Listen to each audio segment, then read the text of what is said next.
Welcome to another episode of the Stanley Parable. When we last left Stanley, he was dead. So we're gonna have to see what we can do this time, and see what happens now.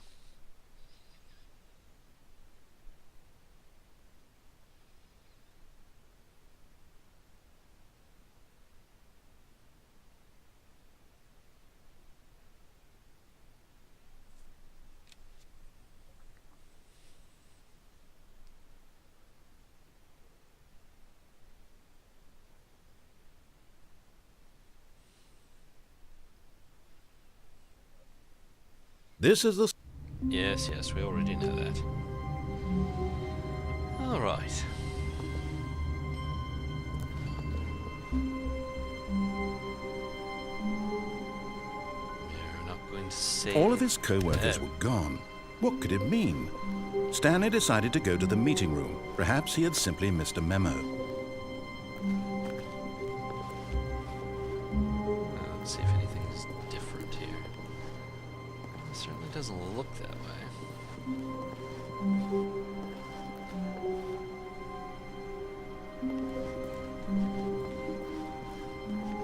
When Stanley came to a set of 2 open doors, he entered the door on his left. This was not the correct way to the meeting room, and Stanley knew it perfectly well. Perhaps he wanted to stop by the employee lounge first, just to admire it.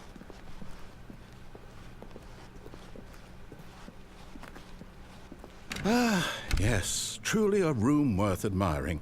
It had really been worth the detour after all, just to spend a few moments here in this immaculate, beautifully constructed room. Stanley simply stood here, drinking it all in.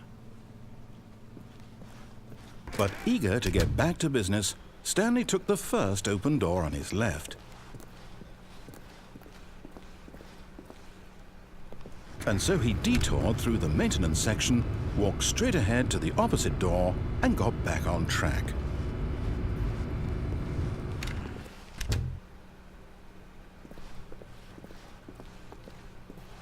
Let's lead back to... Okay, it leads back to the door that's closed. Yet there was not a single person here either. Feeling a wave of disbelief, Stanley decided to go up to his boss's office, hoping he might find an answer there.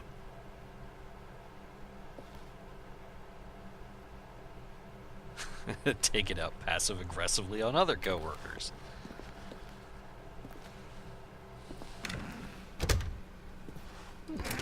Ah, there we go. Stanley stepped into the broom closet, but there was nothing here, so he turned around and got back on track.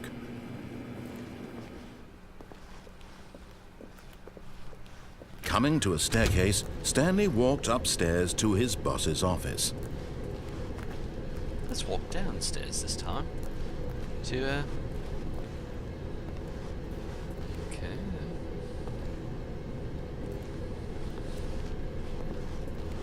But Stanley just couldn't do it. He considered the possibility of facing his boss. Admitting he had left his post during work hours, he might be fired for that. And in such a competitive economy, why had he taken that risk? All because he believed everyone had vanished? His boss would think he was crazy. And then something occurred to Stanley. Maybe, he thought to himself, maybe I am crazy. All of my co-workers blinking mysteriously out of existence in a single moment for no reason at all? None of it made any logical sense. And as Stanley pondered this, he began to make other strange observations. For example, why couldn't he see his feet when he looked down? Why did doors close automatically behind him wherever he went? And for that matter, these rooms were starting to look pretty familiar. Were they simply repeating? No, Stanley said to himself, this is all too strange. This can't be real. And at last, he came to the conclusion that had been on the tip of his tongue. He just hadn't found the words for it. "I'm dreaming!" he yelled. "This is all a dream." Oh, what a relief Stanley felt to have finally found an answer, an explanation. His co-workers weren't actually gone. He wasn't going to lose his job. He wasn't crazy after all. And he thought to himself, I suppose I'll wake up soon. I'll have to go back to my boring real-life job pushing buttons. I may as well enjoy this while I'm still lucid. So he imagined himself flying and began to gently float above the ground. Then he imagined himself soaring through space on a magical starfield, and it too appeared. It was so much fun, and Stanley marveled that he had still not woken up. How was he remaining so lucid? And then perhaps the strangest question of them all entered Stanley's head. One he was amazed he hadn't asked himself sooner. Why is there a voice in my head dictating everything that I'm doing and thinking? Now the voice was describing itself being considered by Stanley, who found it particularly strange. I'm dreaming about a voice describing me, thinking about how it's describing my thoughts, he thought. And while he thought it all very odd and wondered if this voice spoke to all people in their dreams, the truth was that, of course, this was not a dream. How could it be? Was Stanley simply deceiving himself, believing that if he's asleep, he doesn't have to take responsibility for himself? Stanley is as awake right now as he's ever been in his life. Now, hearing the voice speak these words was quite a shock to Stanley. After all, he knew for certain, beyond a doubt, that this was in fact a dream. Did the voice not see him float and make the magical stars just a moment ago? How else would the voice explain all that? This voice was a part of himself too. Surely, if he could just... He would prove it. He would prove that he was in control, that this was a dream. So he closed his eyes gently, and he invited himself to wake up. He felt the cool weight of the blanket on his skin, the press of the mattress on his back, the fresh air of a world outside this one. Let me wake up, he thought to himself. I'm through with this dream. I wish it to be over. Let me go back to my job. Let me continue pushing the buttons. Please, it's all I want.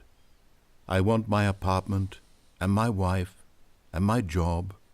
All I want is my life exactly the way it's always been. My life is normal. I am normal. Everything will be fine. I am okay. I'm okay, you're okay. No, I guess I'm not Stanley okay. began screaming. Please, someone, wake me up. My name is Stanley. I have a boss. I have an office. I am real. Please, just someone tell me I am real. I must be real. I must be. Can anyone hear my voice? Who am I? Who am I? And everything went black.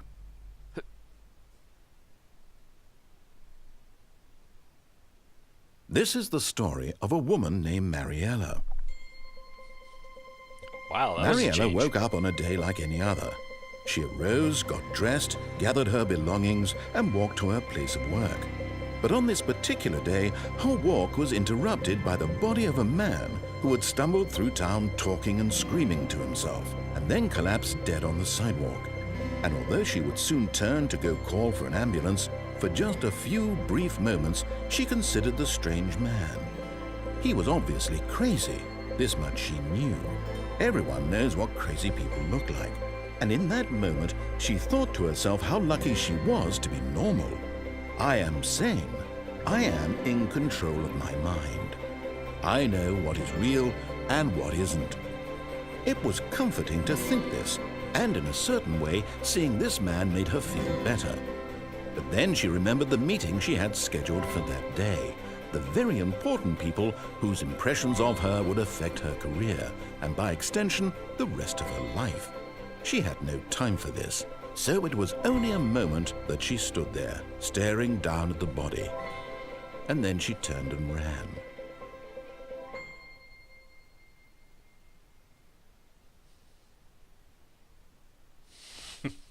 Okay, that was an interesting ending.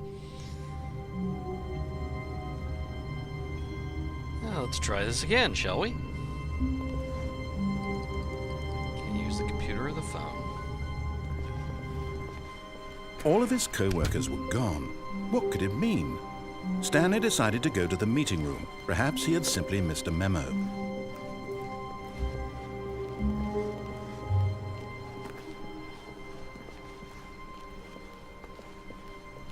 When Stanley came to a set of 2 open doors, he entered the door on his left.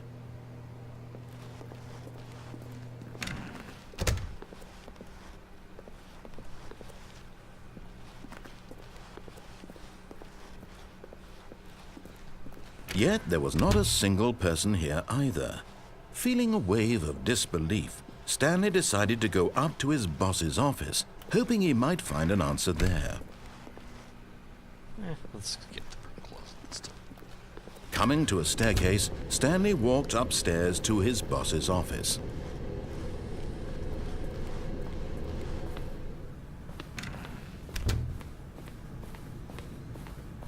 Stepping into his manager's office, Stanley was once again stunned to discover not an indication of any human life. Shocked, unraveled, Stanley wondered in disbelief who orchestrated this. What dark secret was being held from him? What he could not have known was that the keypad behind the boss's desk guarded the terrible truth that his boss had been keeping from him. And so the boss had assigned it an extra secret PIN number, 2845. But of course, Stanley couldn't possibly have known this. So the question is, why does the boss's office have 3 bottles of Chianti in it?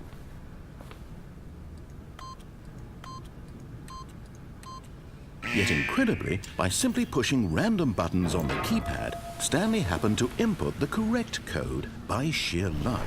Amazing. He stepped into the newly opened passageway.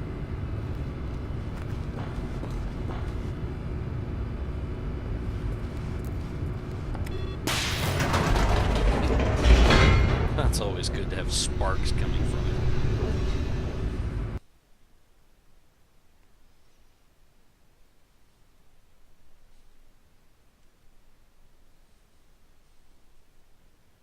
Descending deeper into the building, Stanley realized he felt a bit peculiar. It was a stirring of emotion in his chest, as though he felt more free to think for himself, to question the nature of his job. Why did he feel this now, when for years it had never occurred to him? This question would not go unanswered for long.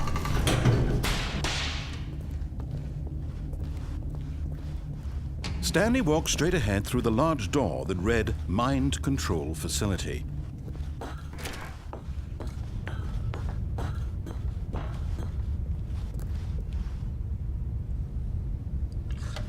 The lights rose on an enormous room packed with television screens. What horrible secret did this place hold? Stanley thought to himself. Did he have the strength to find out?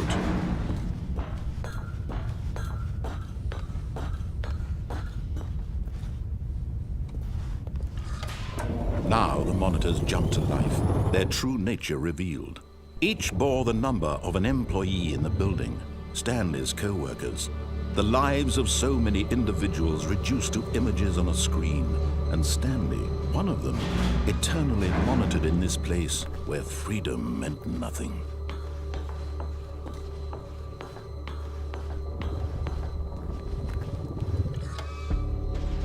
This mind control facility, it was too horrible to believe. It couldn't be true.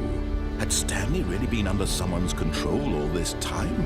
Was this the only reason he was happy with his boring job? That his emotions had been manipulated to accept it blindly?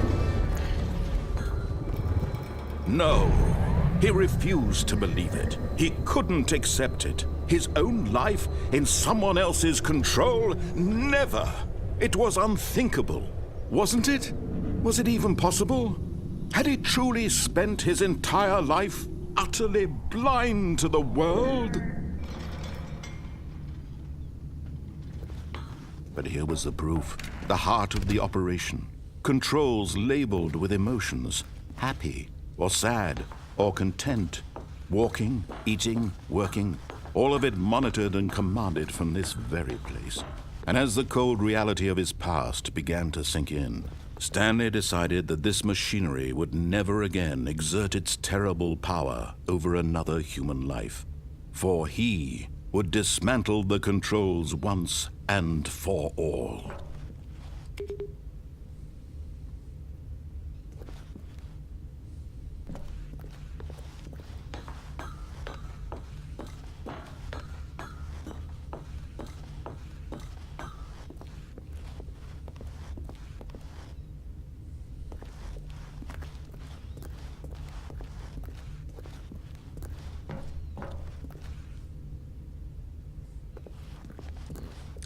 there's a 2 and an 8 button.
I'm just going to wander around until I can figure out something else to do.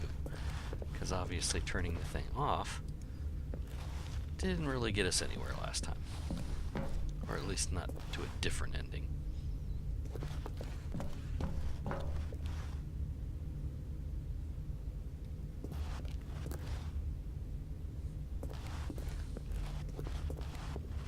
Let's try one of the codes on the wall.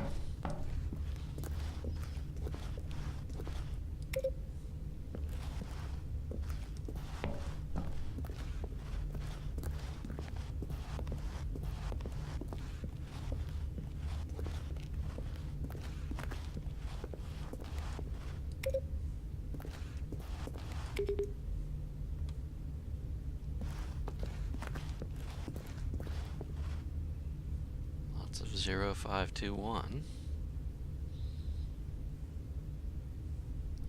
142.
Push the big red button, though.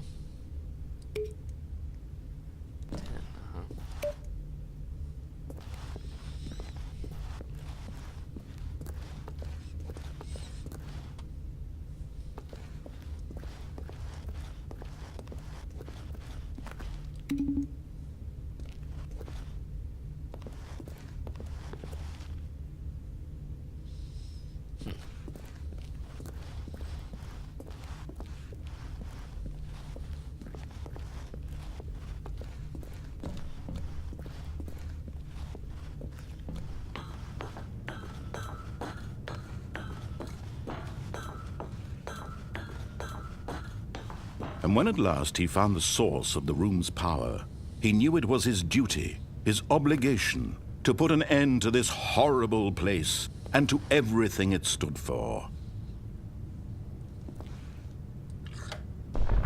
Oh, Stanley, you didn't just activate the controls, did you? After they kept you enslaved all these years, you go and you try to take control of the machine for yourself. Is that what you wanted? Control? Oh, Stanley, I applaud your effort, I really do. But you need to understand, there's only so much that machine can do. You were supposed to let it go, turn the controls off, and leave. If you want to throw my story off track, you're going to have to do much better than that. I'm afraid you don't have nearly the power you think you do. For example, and I believe you'll find this pertinent, Stanley suddenly realized he had just initiated the network's emergency detonation system. In the event that this machine is activated without proper DNA identification, nuclear detonators are set to explode, eliminating the entire complex. How long until detonation then? Let's say 2 minutes. Now this is making things a little more fun, isn't it, Stanley? It's your time to shine. You are the star. It's your story now. Shape it to your heart's desires. Oh, this is much better than what I had in mind. What a shame we have so little time left to enjoy it. Mere moments until the bomb goes off. But what precious moments each one of them is. More time to talk about you, about me, where we're going, what all this means. I barely know where to start. What's that? You'd like to know where your co-workers are? A moment of solace before you're obliterated? All right, I'm in a good mood. You're gonna die anyway. I'll tell you exactly what happened to them. I erased them. I turned off the machine. I set you free. Of course, that was merely in this instance of the story. Sometimes when I tell it, I simply let you sit there in your office forever, pushing buttons endlessly and then dying alone. Other times, I let the office sink into the ground, swallowing everyone inside, or I let it burn to a crisp. I have to say this, though, this version of events has been rather amusing. Watching you try to make sense of everything and take back the control wrested away from you, it's quite rich. I almost hate to see it go. But I'm sure whatever I come up with on the next go-around will be even better. My goodness, only 34 seconds left. But I'm enjoying this so much. You know what? To hell with it. I'm going to put some extra time on the clock. Why not? These are precious additional seconds, Stanley. Time doesn't grow on trees. Oh, dear me. What's the matter, Stanley? Is it that you have no idea where you're going or what you're supposed to be doing right now? Or did you just assume when you saw that timer that something in this room was capable of turning it off? I mean, look at you. Running from button to button, screen to screen, clicking on every little thing in this room. These numbered buttons, no, these colored ones. Or maybe this big red button, or this door. Everything, anything, something here will save me. Why would you think that, Stanley? That this video game can be beaten? Won? Solved?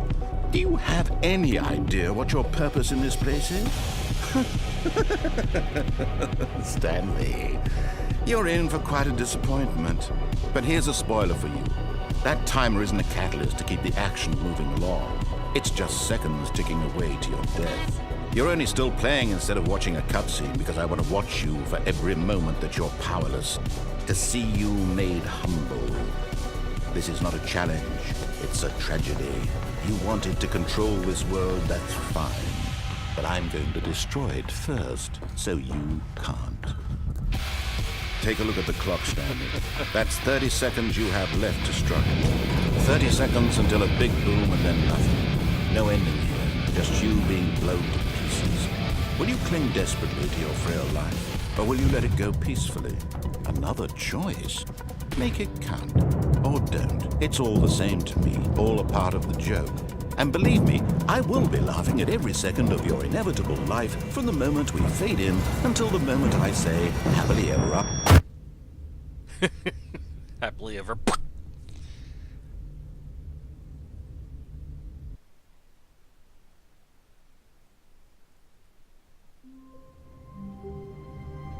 Okay. Ending number what? That's ending number 3 or 4, I think. At least. So, we'll try for another ending in the next episode. So, see you later.